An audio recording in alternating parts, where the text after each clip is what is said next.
BFM TV, 22h max. Maxime Switek. Bientôt 22h sur BFM TV, soyez les bienvenus, on est en direct jusqu'à minuit avec toute la bande que je vous présente ce soir. Bonsoir Christophe Barbier. Bonsoir Maxime. Merci d'être là. Géraldine Vosner, bonsoir. Bonsoir. Rédactrice en chef au Point, bonsoir Noémie Aliwa. Bonsoir Merci d'être là, chef du service Factuel et Sébastien Ville, bonsoir. Bonsoir Maxime. Entrepreneur avec nous toutes les semaines dans la bande de 22h max. Deux grands titres à la une ce soir. Et d'abord, la mort de Jean-Pierre Elkabbach. Il avait 86 ans, Jean-Pierre Elkabbach, plus de 60 ans de carrière comme journaliste. Il avait occupé quasiment tous les postes dans quasiment toutes les rédactions. On va entendre les premières réactions ce soir, les premiers hommages après la mort donc de Jean-Pierre Elkabbach. C'est le premier titre ce soir de 22h max. Dans un instant également l'Italie avec ce drame absolument terrible et les premières images qui nous arrivent de Mestre. C'est juste à côté de Venise, juste avant la lagune de Venise. Mestre avec un terrible accident de car ce soir. 20 personnes au moins sont mortes. Un bus a visiblement plongé d'un viaduc vers des voies ferrées. Il a ensuite pris feu. Au moins 20 morts. C'est le deuxième grand titre à la une ce soir de 22h max. Vous avez le programme de ce soir. Soyez les bienvenus. 22h max. C'est parti. Et je vous le disais donc à l'instant, premier grand titre ce soir. On l'a appris il y a quelques minutes maintenant. L'information a été confirmée, Christophe Barbier. La mort de Jean-Pierre Elkabbach. Jean-Pierre Elkabbach, 86 ans, je le disais, plus de 50 voire 60 ans de carrière pour Jean-Pierre Elkabbach. Je résumais sa carrière en disant il a occupé quasiment tous les postes dans quasiment toutes les rédactions. C'est presque ça. Oui, et malgré tout, il restera comme l'homme d'Europe 1. Parce que les plus grandes années de domination du paysage politique et médiatique par Jean-Pierre Elkabbach, là où son rendez-vous de l'interview politique était majeur et décisif, c'était les années Europe 1. Mais bien sûr, il faut qu'on élargisse à ce spectre. Carte sur table, l'émission fin des années 70 jusqu'à l'élection de François Mitterrand, c'est l'émission majeure pour les hommes politiques. Avec son ami Alain Duhamel. Avec Alain Duhamel, bien sûr, que nous connaissons bien ici. C'est l'émission qui permettait de passer sur le grill et les hommes et les programmes. C'est l'émission aussi, quand on surmontait les épreuves, qui permettait de montrer aux Français qu'on avait la trempe d'être un ministre, un Premier ministre ou un futur chef d'État. Donc c'était une émission d'intransigeance. C'était l'émission aussi qui signait tout doucement après les années ORTF la fin, non pas de la connivence entre les journalistes et les politiques, mais la fin des usages dans le question-réponse traditionnel tel que le général de Gaulle l'avait établi pour passer à quelque chose de plus incisif, de plus provocateur, ce qui était évidemment valorisant pour les journalistes, mais ce qu'il était aussi pour les hommes politiques quand ils arrivaient à être des bretteurs efficaces. Bonsoir Michel Cotta. Bonsoir. Merci beaucoup d'avoir accepté de répondre à nos questions ce soir. Merci parce que j'imagine votre émotion ce soir quand vous avez appris le décès de Jean-Pierre Elkabbach. Oui, c'est une émotion parce que vous voyez, c'est un passionné de notre profession et en plus c'est quelqu'un qui a toujours recherché l'excellence. Je veux dire l'excellence de ses questions. Et puis c'était un ami, c'est quelqu'un avec qui on se disputait de temps en temps. Quand, par exemple, on avait le même interlocuteur à interviewer, vous voyez, ça m'est arrivé très souvent de me disputer avec lui. Et puis à la fois, c'est quand même toute une époque. Moi, j'ai son âge, toute une époque et tout un clan de journalistes. Vous allez, je suppose, voir tout à l'heure Alain Duhamel. Mais, bien sûr. On a tous beaucoup travaillé ensemble et on a tous beaucoup aimé travailler ensemble et on a aimé ce métier. Vous disiez un ami à l'instant.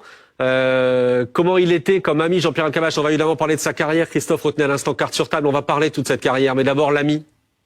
Alors moi j'étais plus à Europe 1 avec lui à Europe 1 avec lui que son ami vraiment. J'ai travaillé avec lui plus que je n'ai pas eu, sauf à la fin, sauf depuis un an où je lui téléphonais assez souvent, mais on avait plutôt des rapports, vous voyez, un peu presque rudes de journalistes.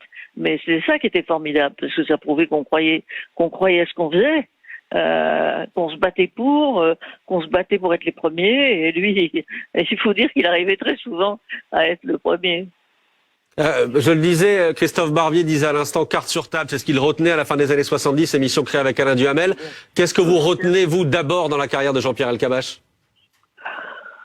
Je retiens le fait qu'il ait inventé un certain type d'émissions politiques, pas du tout, vous voyez, des émissions pas du tout sereines, des émissions combative, où il posait les vraies questions sans avoir peur. Et ça, c'est vrai que c'était carte sur table.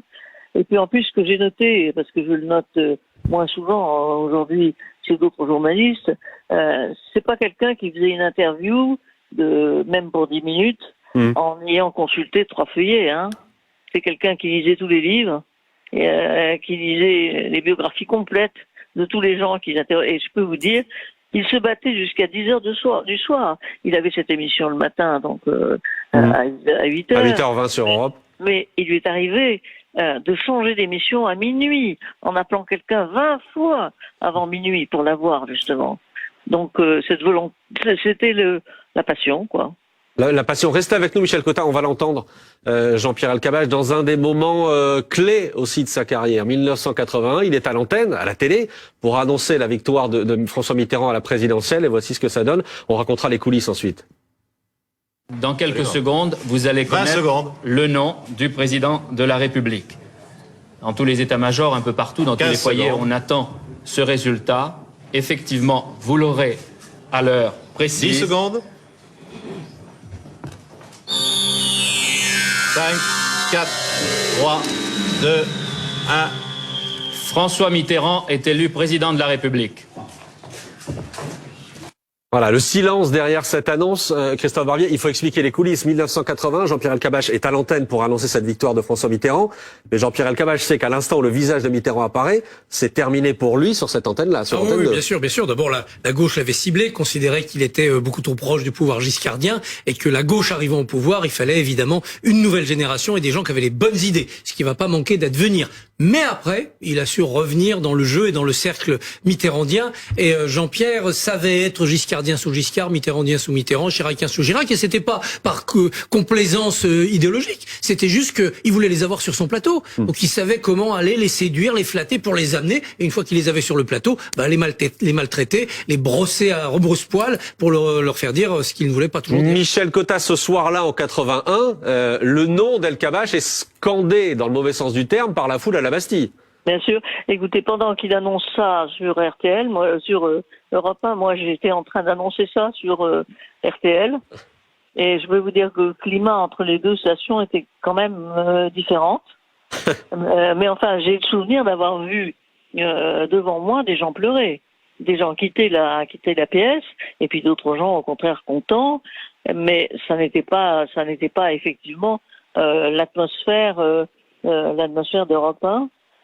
Moi, j'ai vu après, très longtemps, pas tellement longtemps après, vous vous rappelez qu'il a fait une interview fleuve de François Mitterrand, une interview qui a duré 14 heures et dont TF1 et Canal+ ont tiré 4 heures, qui était absolument formidable, et auquel François Mitterrand lui-même a mis un terme, parce qu'il trouvait que Elkabbach lui posait trop de questions embêtantes.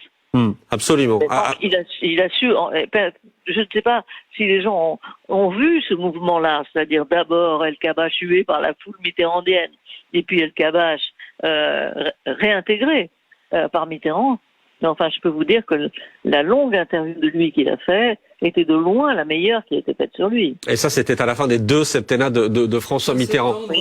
1994. Quand François Mitterrand se débattait dans l'affaire dite de Vichy à la suite des révélations de Pierre Péan dans son livre. Et François Mitterrand espérait de cette interview un retournement d'opinion en sa faveur. Et Jean-Pierre Elkabbach ne l'a pas malmené, revenu plusieurs fois sur ses amitiés au moment de Vichy. Et ça n'a pas finalement permis à Mitterrand de s'en sortir. Ce qui fait que quelques semaines après, Mitterrand a révélé l'existence de Mazarine dans Paris Match. Et là, l'opinion a changé de sujet. Je précise une chose parce que les informations nous arrivent à l'instant. Pardon Michel Cotta, je vous coupe parce qu'il y a une information qui nous arrive à l'instant sur les raisons du décès de Jean-Pierre Elkabbach. On savait qu'il était affaibli ces derniers mois, ces dernières années, qu'il avait été gravement malade. Il a visiblement chuté le week-end dernier, dimanche dernier. Il a été ensuite hospitalisé. Voilà ce que les informations obtenues par BFM TV ce soir. Juste une chose, Gérald Vosner, nous l'avons eu comme patron au même moment, Jean-Pierre Elkabbach, à Europe 1. Il y a une chose que Michel Cotta évoquait à l'instant, c'était la méticulosité de Jean-Pierre Elkabbach. Moi, je me souviens de le voir arriver tous les matins en studio à 8h20 avec ses fiches stabilotées, un nombre de fiches absolument incalculable pour une interview qui en réalité allait durer normalement 10-12 minutes. qui allait être très courte et avec un interlocuteur qu'il avait déjà eu des dizaines de fois tout au long de sa carrière, dont il savait tout. C'était frappant en fait, et c'est une forme d'humilité devant l'info. Il avait un besoin, une anxiété face au sujet, face à l'actualité, qui le poussait à travailler en permanence, sans relâche. Michel Cotta le disait très bien, il lisait tout, et jusqu'à la dernière minute, il avait cette angoisse de rater quelque chose. Vous l'avez vu comme moi, c'était absolument frappant. Absolument, anxieux, effectivement, vous avez raison. Merci beaucoup en tout cas Michel Cotta d'avoir été avec nous et de nous avoir réservé votre première réaction ce soir après l'annonce du décès de Jean-Pierre Elkabbach à 86 ans. C'était la première information par laquelle nous voulions commencer ce soir, ce 22h max. Dans un instant, l'Italie avec ce drame ce soir. Là aussi, l'information est tombée il y a quelques minutes. Ce bus tombé d'un viaduc près de Venise. Il y a au moins 20 morts ce soir. À tout de suite.